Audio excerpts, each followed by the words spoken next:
پیغمبر کو یہ تلاش تھی، ہر پیغمبر کو، اور اس میں ہر پیغمبر نے اپنی ہر امت کو بتا دیا تھا کہ آنے والے جن کی خاطر بزم کائنات بنی ہے وہ آ رہے ہیں اور تم ان پر ایمان لانا۔ ایک پیاس پیدا کر دی تھی، ہر نبی نے اپنی امت میں آقا علیہ السلام کی تلاش کی، پیاس پیدا کر دی تھی۔ آج کی رات کا ایک تحفہ، ایک عجیب واقعہ آپ کو حدیث کی روایت سے بیان کر رہا ہوں، جو غالباً عمر میں پہلی بار آپ نے سنا ہوگا، چونکہ اللہ نے ہر نبی سے یہ وعدہ لیا اور ہر نبی نے اپنی امت کو یہ خبر دی، سو ہر نبی کو اور ہر نبی کی امت کو حضور کی تلاش رہی، اور آقا علیہ السلام کی آمد پوری دنیا میں اس کی شہرت اتنی ہو چکی تھی کہ کوئی قوم ایسی نہ تھی جو حضور کی آمد سے بے خبر ہو۔ نتیجتاً جو روایت اس وقت کوٹ کر رہا ہوں، امام ابو سعد النیشاپوری بہت بڑے امام ہیں حدیث کے، اور اکثر ائمہ حدیث، بلکہ جس کی بھی کتاب فضائل میں امام عسقلانی ہوں، امام قسطلانی ہوں، امام عینی ہوں، قاضی ایاز ہوں، امام نووی ہوں، جس کو بھی پڑھے، امام سیوطی ہوں، امام قرطبی ہوں، وہ امام ابو سعد النیشاپوری کو کوٹ کرتے ہیں بطور حجت۔ شرف المصطفیٰ اس کے اندر وہ روایت کرتے ہیں، اور بڑی جید سند کے ساتھ، جس کو محمد بن سعد بن ہلال البستی روایت کرتے ہیں، اس کو محمد بن ابو الحسن محمد بن نافع الخزائی روایت کرتے ہیں مکہ میں، اور انہوں نے روایت لی ہے ابو محمد اسحاق بن احمد سے، انہوں نے روایت لی امام ابو الولید الازرقی سے، انہوں نے آگے سعید بن سالم سے، اپنے جد سے انہوں نے سعید بن سالم، انہوں نے عثمان بن ساج سے، انہوں نے محمد بن اسحاق۔ یہ تمام روات اسماء و رجال کی کتب میں اور طبقات المحدثین کی کتب میں یہ تمام روات اس حدیث کی سند کے ثقہ ہیں، میں نے اس لیے نام لیے، سب ثقہ ہیں اور حافظ ہیں اور صدوق ہیں، ثقہ ہیں، معتمد ہیں، ان کی روایت مقبول ہے۔ کثرت کے ساتھ ائمہ حدیث، ائمہ جرح و تعدیل نے ان کی تائید کی۔ وہ روایت کرتے ہیں کہ آقا علیہ السلام کی بعثت سے 1000 سال قبل، کب؟ یمن کی سرزمین کا جو بادشاہ تھا تبع الاول، تبع اس کا نام تھا، الاول اس لیے کہتے ہیں کہ بعض ائمہ نے بیان کرتے ہوئے کہا ہے، مختلف اقوال ہیں کہ یہ واقعہ تبع الاول کا ہے، امام ابو سعد نیشاپوری نے تبع الاول کا ذکر کیا، اور بعض نے کہا کہ تبع الاوسط تھا، اس کے بعد ایک اور تبع آیا درمیان میں، بعض نے کہا تبع الاصغر تیسرا آیا جو سب سے چھوٹا، اس کا واقعہ ہے آخری تبع۔ تبع ایک ٹرم ہے، یہ ان بادشاہوں میں سے، دنیا کے ان 5 بادشاہوں میں سے ایک ہے جنہوں نے پوری دنیا کی فتوحات کی۔ جیسے قیصر روم کی ٹرم ہے، کسریٰ ایران کی ٹرم ہے، سکندر اعظم کی ہے، اسی طرح تبع ایک ٹرم ہے۔ یہ ان 5 پوری دنیا پر کی فتوحات کرنے والے بادشاہوں میں سے ایک ہے۔ آقا علیہ السلام کے زمانے سے 1000 سال قبل یہ روانہ ہوا، اور یہ یمن کی لغت کا لفظ ہے تبع، قیصر روم اور کسریٰ ایران کے سملر اس کے ساتھ۔ جس ملک میں فتح کرتا، فتوحات کرتا، جس شہر کو فتح کرتا، وہاں سے 10 افراد نہایت اعلی حکیم، صاحبان حکمت، صاحبان علم، صاحبان دانش، بڑے زعماء، حکماء، دانش مند، 10 چوٹی کے لوگوں کو چن لیتا اور اپنے لشکر میں بطور ایڈوائزر، جس ملک کو، جس شہر کو فتح کرتا، بطور ایڈوائزر شامل کر لیتا۔ لشکر فتوحات کرنے کے لیے لے کے نکلا، 1,33,000 گھوڑے تھے اس کے لشکر کے، اور 1,13,000 سپاہی تھے پیادہ، اور 10 حکماء، زعماء، دانشمند اہل علم چوٹی کے علماء اس شہر کے اس ملک کے جمع کرتا تو اس کے لشکر میں 4000 کی تعداد بن گئی تھی، بڑے بڑے چوٹی کے علماء اور حکماء کی 4000 علماء۔ یہ مشاورت کے لیے جہاں ضرورت پڑے تو اس کے لشکر میں ساتھ چلتے تھے، چونکہ پوری دنیا کی فتوحات کر رہا تھا۔ چلتے چلتے اس نے مکہ پر حملہ کرنے کے لیے سرزمین مکہ کی سرحدوں پر پہنچا۔ اب مکہ پر حملہ کرنا چاہتا تھا، جس جگہ بھی وہ جاتا اس کی طاقت اور قوت کو دیکھ کر اس شہر کے لوگ، ملک کے لوگ بڑی تعظیم تکریم کرتے، خود سرنڈر کر دیتے۔ جب مکہ پہنچا تو اہل مکہ نے اس کی تعظیم نہیں کی، اس کی کوئی تکریم نہیں کی، توقیر نہیں کی، آؤ بھگت نہیں کی، عزت افزائی نہیں کی، سرنڈر نہیں کیا۔ اس نے اپنے لوگوں کو بلایا، حملہ کرنے سے پہلے اس نے کہا کہ یہ کون لوگ ہیں اس شہر کے باسی، کہ ان کو معلوم نہیں ہے کہ میری کتنی بڑی طاقت ہے اور کتنی قوت ہے، اور میں کتنی جاؤ تمکنت اور کتنی قوت کے ساتھ آ رہا ہوں، اور میں تو اینٹ سے اینٹ بجا دوں گا۔ یہ کون لوگ ہیں، انہوں نے کیوں ایسا کیا ہے؟ وہ سارے علماء حکماء کو اس نے جمع کیا۔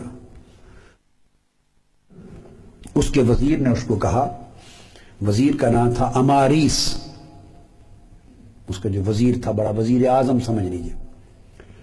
اس سے پوچھا کہ کیا ماجرا ہے؟ اس نے کہا کہ آپ زیادہ غصے میں نہ آئیں، یہ عرب لوگ ہیں اور جاہل ہیں، ان پڑھ ہیں، بدو ہیں، انہیں کوئی علم، کوئی تہذیب، ثقافت، دنیا کے حالات کی کچھ خبر نہیں ہے، اپنے حال میں مست رہتے ہیں اور بتوں کے پجاری ہیں، پوجا کرتے ہیں، اور جس وجہ سے آپ کو انہوں نے پرواہ نہیں کی آپ کی، اس کی ریزن یہ ہے کہ ان کے شہر میں ایک گھر ہے اللہ کا، اس کو کعبۃ اللہ کہتے ہیں، کعبہ ہے، اور اس پر یہ بڑا فخر کرتے ہیں، بڑا غرور کرتے ہیں کہ یہ اس کعبے کے مجاور ہیں اور اس کعبے کے کیئر ٹیکر ہیں۔ اس کا بڑا گھمنڈ ہے ان کے ذہنوں میں، اس وجہ سے کسی کو گھاس نہیں ڈالتے۔ اس نے کہا اچھا، اس نے کہا اگر یہ بات ہے تو میں پھر اس گھر کو ہی معاذ اللہ مسمار کر دیتا ہوں۔ جب اس نے اعلان کیا کہ سارے لشکر میرا جمع ہو جائے اور پوری قوت کا منصوبہ بنا لیا کہ یکجا کر لیں تاکہ حملہ کر کے ہم اس گھر کو مسمار کریں، بس اس نے یہ ارادہ ہی کیا تو اس کے سر میں شدید درد شروع ہو گیا، شدت کا درد سر ناقابل برداشت، اور ساتھ ہی اس کی آنکھوں سے، اس کے دونوں کانوں سے، اس کی ناک سے اور اس کے منہ سے بودار پانی پیپ کی مانند بہنے لگ گیا۔ اس کی ناک سے اور اس کے منہ سے بودار پانی پیپ کی مانند بہنے لگ گیا، پیپ کی مانند بودار پانی بہنے لگ گیا، اور اتنی بدبو تھی کہ کوئی شخص اب اس کے پاس مجلس میں بیٹھنے کے لیے تیار نہ تھا، وہ دور بھاگتے تھے، ناقابل برداشت بدبو تھی اس کی، اور درد بڑی شدید تھی، وہ بھی برداشت سے باہر تھی، سخت پریشان ہوا۔ جتنے حکماء تھے، اطباء تھے، ان کو بلایا، ڈاکٹرز کو، جو فزیشنز تھے، انہوں نے ساری ایفرٹ کی اور کسی سے اس کا علاج نہیں ہو سکا۔ ان ساروں نے کہا کہ ہماری سمجھ میں یہ آتا ہے کہ یہ کوئی امر سماوی ہے، امر ارضی نہیں ہے، یہ جو تکلیف اور مرض تمہیں لاحق ہوئی ہے یہ کوئی آسمانی معاملہ ہے، زمینی مرض نہیں ہے۔ زمینی مرض ہوتی تو ہم میں سے کسی نہ کسی سمجھ میں اس کا علاج آ جاتا۔ دنیا جہان کے ہر ممکن علاج کر لینے کے باوجود فرق نہیں پڑا، یہ آسمانی مرض ہے، اس کا علاج ہمارے پاس نہیں۔ یہ کیا کہ سب لوگ چلے گئے، وہ پریشان، رات کا اندھیرا چھا گیا۔ اس کے پاس وہ جو 4000 بڑے چوٹی کے علماء تھے، ان میں سے ایک جو رئیس العلماء تھے، 4000 علماء کے جو رئیس تھے، سب سے بڑے عالم اور سب سے بڑے متقی، سب سے بڑے پرہیزگار عالم تھے، جو ان میں احبار بھی تھے، جو کہ یہود بھی تھے، سارے لشکر آ رہے تھے اس زمانے، نصارہ، یہود، عیسائی، جو مذاہب جہاں جہاں تھے ان سب کے مذاہب کے پیروکار آ رہے تھے۔ تو سب سے بڑے عالم جو رئیس العلماء تھے 4000 علماء کے، وہ رات کو وزیر اماریس کے پاس گئے اور اس نے کہا کہ میں ایک راز کی بات بادشاہ سے کرنا چاہتا ہوں، طبا سے، مگر خلوت مجھے ملے، کوئی اور شخص موجود نہ ہو اور راز افشا نہ ہو۔ وزیر نے آ کے بادشاہ سے بات کی، اس نے مان لیا۔ اس نے کہا کہ دوسری بات، میں اس کے مرض کا علاج کر سکتا ہوں، مگر شرط یہ ہے کہ جو کہوں اس پر عمل کرے، جو تکلیف ہے اس سے نجات مل جائے گی۔ یہ دوسرا یہ وعدہ لے لے کہ میں جو کہوں اس پہ عمل کرے، میری بات کو تسلیم کرے۔ وزیر نے بادشاہ سے آ کے بات کی، وہ اتنی سخت کرائسس میں، تکلیف میں تھا کہ وہ دونوں باتیں مان گیا۔ وہ رئیس العلماء رات کی تنہائی میں، خلوت میں بادشاہ کے پاس، طبا کے پاس آئے۔ اب ان کو یہ کچھ معلوم، انہوں نے اکیلے آ کے پوچھا، یہ بتائیے کیا آپ نے یہ ذہن میں ارادہ کیا تھا؟ ابھی اس نے اظہار نہیں کیا تھا، فوج کو جمع کر رہا تھا وہ حملہ کرنے کے لیے، یہ اعلان نہیں کیا تھا کہ اس گھر کو ہم مسمار کریں گے، اس نے ذہن میں پلان بنایا تھا۔ اسی وقت کی تکلیف شروع ہو گئی۔ اس رئیس العلماء نے پوچھا، جو سب سے بڑا نیک صالح عالم تھا، کہ کیا آپ نے یہ ارادہ اپنا بنایا تھا کہ اس کعبہ کو مسمار کروں؟ اس نے کہا ہاں، یہ ارادہ میں نے کیا تھا۔ اس نے کہا بس اس مکان کو، اس گھر کو، کعبہ کو تباہ کرنے، مسمار کرنے کے ارادے کی وجہ، اس نے کہا کہ صرف یہ بھی نہیں، یہاں کے باسیوں کو قتل کرنے اور پورے شہر کو تباہ و برباد کرنے کا ارادہ کیا۔ اس نے کہا بس یہی سبب ہے، اور یہ مصیبت اب ٹل نہیں سکتی جب تک تم ارادہ نہ بدل لو۔ یہ ارادہ چھوڑ دو، توبہ کر لو، توبہ کر لو اس ارادے سے، تو ٹھیک ہو جاؤ گے۔ بادشاہ نے اسی لمحے توبہ کر لی۔ اس نے کہا کہ تم گواہ ہو جاؤ کہ تمام مکروہ ارادے میرے اس کعبہ کی نسبت اور اہل مکہ کی نسبت میرے دل دماغ سے نکل گئے۔ اس نے توبہ کی، اسی لمحے اس کی پیٹ بھی بند ہو گئی، درد سر بھی ٹھیک ہو گیا اسی لمحے۔ وہ تو چلے گئے، اب چونکہ حملہ تو کرنا نہیں تھا اور کچھ بھی نہیں کرنا تھا انٹرفیئر، تو وہاں سے لشکر لے کے آگے چل پڑا۔ سفر کر کے، جیسے پیدل سفر 2 راتیں 2-3 دنوں 4 دنوں کا ہوتا ہے، کر کے ایک جگہ پہنچے، وہاں کوئی آبادی نہیں تھی، صرف پانی کا ایک چشمہ تھا۔ وہاں رک گیا، سارا لشکر بھی رک گیا کہ چلو پانی پی لیں، تھوڑی دیر آرام کریں۔ جب وہاں رکا تو اس پوچھا کہ اس جگہ کا نام کیا ہے؟ تو گرد و نواح دور دراز رہنے والے کوئی اکا دکا لوگ ملے، انہوں نے کہا اس سرزمین کو یثرب کہتے ہیں۔ اس سرزمین کو بولیے یثرب کہتے ہیں، پانی کا چشمہ، اسی وجہ سے اس کا نام یثرب تھا۔ وہاں اس نے قیام کیا اور اعلان کیا کہ قیام کے بعد بھئی ہم کل اتنے بجے یہاں سے روانہ ہوں گے آگے، کیونکہ وہاں تو کوئی ملک، کوئی آبادی نہیں تھی جس کو فتح کرنا تھا، آگے چلیں گے۔ وہ 400 علماء جو تھے، اب میں آپ کو بتا رہا ہوں چونکہ ہر نبی سے میثاق لیا گیا تھا، ہر پیغمبر کی کتاب میں حضور کی آمد کے، بعثت کے، ولادت کے، ہجرت کے، مکہ کے، مدینے کے تذکرے تھے، ہر نبی کی کتاب میں، اور ہر پیغمبر نے یہ سارے تذکرے اپنی امتوں کو بتائے تھے۔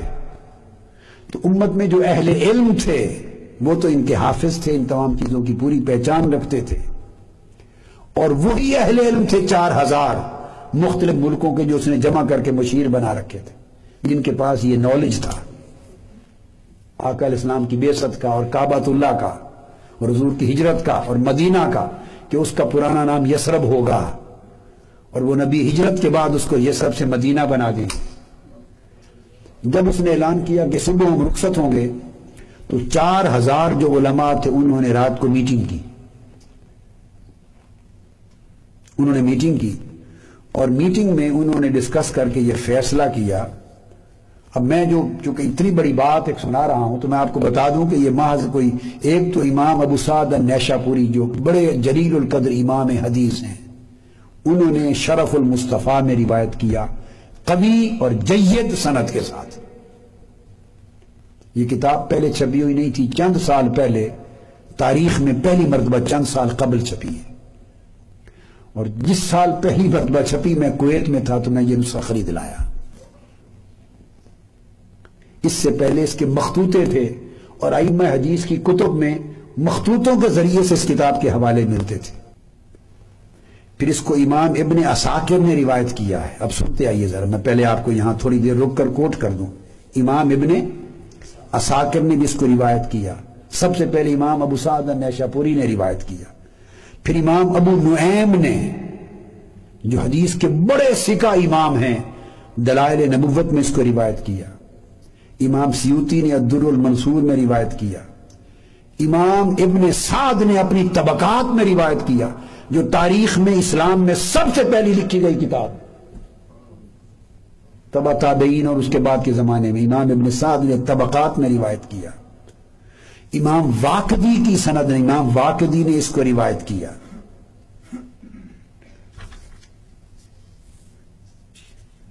اس کو امام ماوردی نے روایت کیا اعلام میں، امام ابن قتیبہ نے اس کو روایت کیا، امام سعید بن منصور نے روایت کیا، امام بہقی نے روایت کیا دلائل النبوت میں، حدیث کے جلیل القدر امام طبرانی نے روایت کیا الاوسط میں، حدیث ابن زبیر کی روایت سے امام بہقی نے، اور پھر ابن عساکر نے بہت سارے طرق کے ساتھ روایت کیا، امام ابن اسحاق نے روایت کیا اپنی سیرت میں، جو سب سے پہلی کتاب مستند کتاب سیرت النبی کی تاریخ اسلام میں لکھی گئی، امام ابن اسحاق نے روایت کیا، امام ابن جریر نے اس کو روایت کیا، امام ابن جریر طبری نے، امام ابو الولید نے تاریخ مکہ میں روایت کیا، اتنے ائمہ نے اپنے اپنے طرق اور اسانید صحیحہ معتمدہ کے ساتھ اپنے اپنے طریق سے اس حدیث کو الگ الگ روایت کیا ہے۔ تو میں یہ عرض کر رہا تھا کہ وہ 4000 علماء نے فیصلہ کیا، آپس میں ڈسکس کیا کہ یہ جو چشمہ ہے یثرب، یہی جگہ ہے جہاں تاجدار کائنات ہجرت فرما کے آئیں گے۔ اب اس کا اظہار نہیں کر سکتے تھے، خاموشی سے بات کی اور طے کر لی کہ قسمت ہمیں یہاں لائی ہے، قسمت لائی ہے، بادشاہ نکلا ہے دنیا کو فتح کرنے، 10 بندے ہر شہر سے دنیا بھر سے چنتا رہا، اہل علم، اور یہ وہی اہل علم تھے جن کے پاس بعثت محمدی کا علم تھا۔ قسمت 4000 علماء کو دنیا جہان سے منتخب کر کے یہاں لائی۔ اگر ہم یہ سرزمین چھوڑ کے چلے گئے تو ہم سے بڑا بدقسمت کون ہوگا، اور معلوم نہیں کب آ جائیں، ممکن ہے ہمارے زمانے میں آ جائیں، ممکن ہے ہماری اولادوں کے زمانے میں آ جائیں، ہر شخص حضور کی آمد کا منتظر تھا، ہم نہ صحیح تو ہماری نسلوں کے زمانے میں تو آئیں گے۔ انہوں نے فیصلہ کیا کہ بادشاہ خواہ قتل بھی کر دے ہم جائیں گے نہیں یہاں سے، اور حضور کی آمد کا انتظار ہو رہا ہے، ہم یہاں سے نہیں جائیں گے۔ انہوں نے فیصلہ کر لیا ادھر ہی یثرب کے مقام پر ہی رکیں گے۔ صبح بادشاہ نے اعلان کیا کہ روانہ ہوں، وہ 4000 کے 4000 علماء نے اعلان کر دیا ہم نہیں جا رہے۔ بادشاہ پھر پریشان ہوا کہ ان حکماء کو، یہ تو اہل علم، اہل دانش، اہل حکمت ہیں، میرے ساتھ ہیں مشیر، یہ کیوں نہیں جا رہے؟ پھر اس نے وزیر کو کہا، وزیر نے ان سے آ کے بات کی، انہوں نے کہا کہ اب آپ کو بات بتاتے ہیں، صیغہ راز میں رکھ کے بادشاہ کو بتا دینا کہ وہ جو کعبے کو مسمار کرنے کا تبع نے جو ارادہ کیا تھا، اور اسی وقت آسمانی مصیبت نے اس کی گرفت کر لی اور ایک اذیت ناک عذاب میں اور مرض میں مبتلا ہو گیا، اور پھر اس نے ارادہ ترک کیا، توبہ کی تو بچ گیا، وہ دراصل جو اس کعبے کی حرمت تھی وہ صاحب کعبہ محمد مصطفیٰ کے صدقے سے تھی، اس لیے تھی کہ اس کعبے کے شہر میں اس نبی آخر الزمان پیدا ہونا ہے، یہ ان کا شہر میلاد ہے، ان کی ولادت کا شہر ہے، اور اس کعبے کو انہوں نے آ کے آباد کرنا ہے، اور یہ اس کو مسمار کرنے کا سوچ رہا تھا۔ خدا جانے پھر کب کس زمانے میں دوبارہ کعبہ تعمیر ہوتا یا نہ ہوتا۔ اور بادشاہ کو بتا دے کہ ہم نے تمام کتب میں جتنے انبیاء اور رسول آئے آسمانی کتابوں میں یہ متفقہ پڑھ رکھا ہے کہ ولادت اس شہر مکہ میں ہوگی تاجدار کائنات کی، اور ہجرت کر کے اس مقام میں یثرب پر آئیں گے، اور ان کا مزار اقدس بھی یہاں بنے گا۔ اب ہم اس یثرب کی سرزمین کو چھوڑ کے نہیں جانا چاہتے، چھوڑ کر نہیں جانا چاہتے۔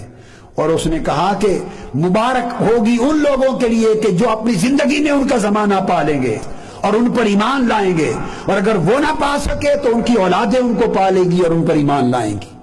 ہم یہیں رک جائیں گے۔ جب یہ بات وزیر نے سن کر بادشاہ کو بتائی تو بادشاہ نے کہا اگر یہ بات ہے، حقیقت ہے، تو اعلان کر دو کہ 1 سال تک میں ان کی آمد کے لیے خود انتظار میں یہیں رہوں گا۔ اب اس نے 1 سال وہاں قیام کیا، اور چونکہ 4000 علماء نے فیصلہ کر لیا تھا کہ ہم تو موو کریں گے ہی نہیں، مریں گے بھی یہی، اس نے 4000 کے 4000 علماء کو ایک ایک گھر بنا کے دیا۔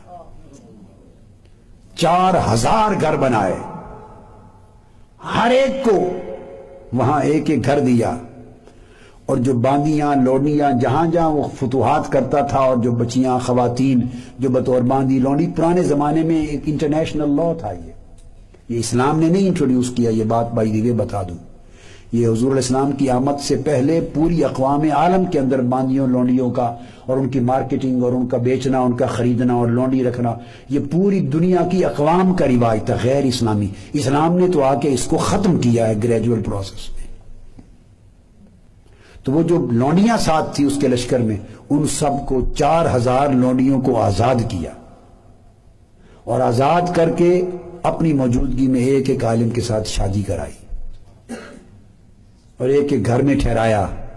اس طرح میاں بیوی جوڑے بن کے 4000 جوڑے بنے اور 4000 گھر بنے۔ یہ ابتدا ہوئی شہر مدینہ کی طبا کے ہاتھوں۔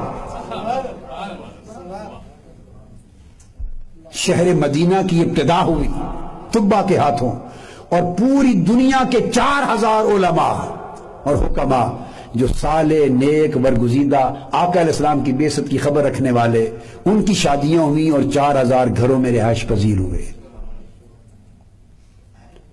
1 سال وہ یہاں رہا کہ شاید آ جائیں، 1 سال وہ یہاں رہا کہ شاید آ جائیں۔ اب اس کو تو 1000 سال ابھی پڑا تھا، وہ 1000 سال پہلے کا واقعہ ہے۔ بعض ائمہ حدیث و تاریخ نے 700 سال پہلے ذکر کیا ہے کہ یہ واقعہ۔ سال کے بعد جب وہ روانہ ہوا، روانہ ہونے لگا، تو اس وقت پھر وہ مکہ معظمہ جا کے جب کعبے کی حضور کی آمد کا انتظار کیا تو اس نے پھر کعبے کا طواف کیا اور کعبے پر 7 غلاف چڑھائے۔ تو طبا وہ پہلا شخص ہے جس نے کعبۃ اللہ پہ غلاف چڑھایا، اور غلاف کعبہ کی ابتدا ہوئی آقا علیہ السلام کی تکریم میں، اور حضور کے گھر مکہ کی اور اس کعبۃ اللہ کی تکریم میں اس نے طواف کر کے غلاف چڑھائے۔ پھر بات وہیں یثرب پہ آتی، تو جب سال کے بعد یثرب سے روانہ ہونے لگا، گھر بنا کے دے دیے، تو اس وقت وہ جو رئیس العلماء تھا اس کو اس نے بلایا۔ رئیس العلماء، وہ جس نے اس کو ساری رہنمائی کی تھی اور جو اسے یثرب تک لایا تھا، اس کو بلا کے کہا کہ تم گواہ ہو جاؤ، میں معلوم نہیں کتنا زمانہ پڑا ہے محمد مصطفیٰ صلی اللہ علیہ وسلم کی آمد اور بعثت کو، گواہ ہو جاؤ کہ میں ان پر ایمان لے آیا، اور ان کی آمد سے پہلے، آمد سے بھی پہلے میں ان کا پہلا امتی بنتا ہوں۔ اور اس نے کہا کہ میں ایک خط لکھ کے تمہیں دیتا ہوں، اگر تمہاری زندگی میں آقا آ جائیں تو ان کو میرا خط دے دینا، اور اگر تمہاری زندگی میں نہ آئیں تو پھر نسلاً بعد نسل اپنی اولاد کو دیتے جانا وراثت میں، اور وصیت کرتے جانا کہ جس نسل میں جس زمانے میں آقا تشریف لائیں میرا خط انہیں دے دیا جائے۔ تو وہ جو اس 4000 علماء کے سردار تھے، جو اس کے رہنما تھے، پھر حقیقت اس کے مرشد بن گئے تھے، اس کو خط لکھ کے دیا، اور خط میں اس نے لکھا، جو خط لکھا وہ لکھا اما بعد یا محمد صلی اللہ علیہ، اے محمد صلی اللہ علیہ وآلہ وسلم، انی آمنت بک وبکتابک الذی انزل اللہ علیک، میں آپ پر ایمان لایا اور آپ کی کتاب پر جو آپ پر نازل ہوگی اس پر ایمان لایا، وَأَنَا عَلَىٰ دِينِكَ وَسُنَّتِكَ، اور میں اعلان کرتا ہوں کہ آپ کے دین میں آ گیا ہوں اور آپ کی سنت پر جو آپ کا طریقہ ہوگا اس پر قائم ہوں. وآمنت بربک شیء، آپ کے رب اور ہر شے کے رب پر ایمان لے آیا. اور اس کے بعد وہ خط میں لکھتا ہے وَإِلَّمْ، آگے بیان کرتا ہے ادرک کا، اگر میں اپنی زندگی میں آپ کو نہ پا سکوں یا رسول اللہ، آپ پر ایمان لے آیا ہوں، اگر اپنی زندگی میں علم ادرک کا، اگر اپنی زندگی میں آپ کو نہ پاؤں تو پھر فشفع لی یوم القیامہ، تو میری درخواست ہے، التجا ہے، قیامت کے دن حضور میری شفاعت کر دینا اور مجھے اپنی پہلی امتوں میں شامل کر لینا جو آپ کی آمد سے پہلے آپ کی امت ہو گئی ہے. وَبَایَعْتُکَ کا قبل مجیئک، اور آپ کے آنے سے پہلے میں آپ کے ہاتھ پر بیعت کرتا ہوں، آپ کی آمد سے بھی پہلے بیعت کرتا ہوں اور آپ کے بعثت سے بھی پہلے بیعت کرتا ہوں، اور میں آپ کی ملت پر ہوں اور آپ کے باپ ابراہیم علیہ السلام کی ملت پر ہوں. یہ خط لکھ کر آخر کو اس نے اپنی مہر لگا دی اور لکھ دیا اس نے الی محمد ابن عبد اللہ خاتم النبیین رسول رب العالمین من طبع الاول الحميري، طبع اول ہمجری کی طرف سے محمد بن عبداللہ خاتم النبیین رسول رب العالمین کی طرف یہ خط ہے، اور امانتاً اس کو دے دیا اور آگے چل پڑا. جب آگے چل پڑا اب اس کو 700 برس یا 1000 سال گزر گیا اس کے دور کو. جب 1000 سال گزر گیا اب ان کی اولادیں بڑھتی رہیں اور وہ قبیلے ہوتے رہے اور مدینہ یثرب آباد ہوتا چلا گیا. دور دراز تک آبادیوں میں انہی 4000 علماء کی اولادیں آباد ہوگی. وہ یہود تھے اس زمانے میں، تو مذہب یہی تھا جو دین ابراہیم پر تھے، ملت ابراہیمی پر. وہی اہل کتاب جن کو قرآن مدینہ کے اندر جو سورتیں اتری ہیں تو بار بار جو اہل کتاب کا ذکر کرتا ہے یہ وہ اہل کتاب تھے، اور بیشتر ان کا تعلق بنی اسرائیل سے تھا. اس وقت تک تو ایمان لائے تھے، ملت ابراہیمی پر تھے. تو پھر جب آقا علیہ الصلوۃ والسلام کا زمانہ آ گیا، وہ خط نسلاً بعد نسلاً اس رئیس العلماء جو سب سے بڑے ان کے شیخ تھے ان کی اولاد میں، ان کے بیٹوں کے پاس، پھر پوتے، پھر پرپوتے، آگے وہ نسلوں میں منتقل ہوتا، امانت کے طور پہ ان کے پاس چلتا رہا. آقا علیہ الصلوۃ والسلام کی بعثت ہو گئی اور 53 برس کی عمر مبارک میں آقا علیہ السلام نے ہجرت کا فیصلہ فرما لیا. جب خبر پہنچ گئی، چونکہ مدینہ سے لوگ جا کے مینا میں بیعت کر رہے تھے، 3 سالوں میں بیعت ہوئی تھی مینا میں، بیعت عقبہ اولا، عقبہ ثانیہ، عقبہ ثالثہ. تو جب ان کو خبر ہو گئی کہ آقا علیہ السلام نے وہ کمٹمنٹ کر لی اور مدینہ ہجرت فرما کے تشریف لا رہے ہیں، تو آپ کی آمد سے پہلے جب خبر ہوئی کہ چل پڑے ہیں آقا علیہ الصلوۃ والسلام، تو انہوں نے خط دے کر بندہ تلاش کیا. ساروں نے مشورہ کیا کہ اب کیا کریں. انہوں نے کہا کہ خط یہاں پہنچنے سے پہلے حضور کو پہنچا دیا جائے. عبد الرحمن بن عوف نے انہوں نے مشورہ دیا کہ اپنے میں سے کوئی سیکھا آدمی نمائندہ منتخب کر لو اور اس کو خط دے کر بھیج دو کہ وہ رستے میں ہی آقا علیہ السلام کو مکہ معظمہ کے قریب جہاں بھی ہوں خط پہنچا دے. انہوں نے ابو لیلہ انصار میں سے ایک شخص تھے، سیکھا معتبر آدمی تھے، ان کو منتخب کیا اور طبع الاول کا خط دے کے روانہ کیا. مکہ معظمہ سے آقا علیہ السلام نکلے ہی تھے ابھی، تو خط لے کر وہ پہنچ گئے. تو ایک روایت میں جو انہوں نے کہا ہے تو آقا علیہ السلام نے لے کر حضرت علی کو دیا کہ علی پڑھو یہ کیا لکھا ہے. اس سے پتہ چلتا ہے اس روایت سے کہ آقا علیہ السلام کے مکہ معظمہ سے روانہ ہونے سے قبل اسی دن خط پہنچا ہے. اور بعض ائمہ نے جو اپنے طرق سے روایات لی ہیں اس میں لکھا ہے کہ آقا علیہ السلام نے سیدنا ابو بکر صدیق کو خط دیا، فرمایا ابو بکر پڑھو کیا لکھا ہے. اس سے معلوم ہوتا ہے کہ روانہ ہو چکے تھے. تاہم اسی ایک دن کا واقعہ ہے. وہ خط آقا علیہ الصلوۃ والسلام، ابو لیلہ وہاں پہنچا، ابھی اس نے خط کا ذکر نہیں کیا، آقا علیہ السلام رستے میں پڑاؤ کیے ہوئے ہیں. تو اس کی نظر پڑی آقا علیہ السلام، اسے معلوم نہیں ہے کہ حضور کون ہے، ابو بکر کون ہے، ابھی پہچان نہیں، ملاقات نہیں ہوئی. وہ تو اس خیال سے آ رہا تھا کہ میں مکہ پہنچ کر دریافت کروں گا اور پھر آپ کو دوں گا. تو آقا علیہ السلام کے چہرے پر نگاہ پڑی تو وہ تکتا ہی رہ گیا. متفکر تھا. اتنے میں آقا علیہ السلام فرماتے ہیں فقال انت ابو لیلہ، اے شخص تمہارا نام ابو لیلہ ہے؟ قال نعم، میرا نام ابو لیلہ ہے. وقال آقا نے فرمایا ما کا کتاب طبع الاول، اور طبع اول کا خط تم لے کر آئے ہو؟ تمہارے پاس ہے طبع کا خط؟ وہ شخص متفکر ہو گیا، بالکل متحیر ہو گیا، اور اس نے کہا کہ میں آپ کو نہیں پہچانتا، آپ کے چہرے سے جادوگر ہونے کے آثار تو نظر نہیں آتے، یہ چہرہ جادوگر کا تو نہیں لگتا، آپ کو پتہ کیسے چل گیا کہ میں ابو لیلہ ہوں اور میرے پاس طبع کا خط ہے؟ ان کے ذہن میں تو تصور ہی نہیں تھا نا، سوائے جادوگر کے اور کون جا سکتا ہے غیبی بات. چہرہ جادوگر کا تو نہیں لگتا، مگر معلوم کیسے ہو گیا آپ کو؟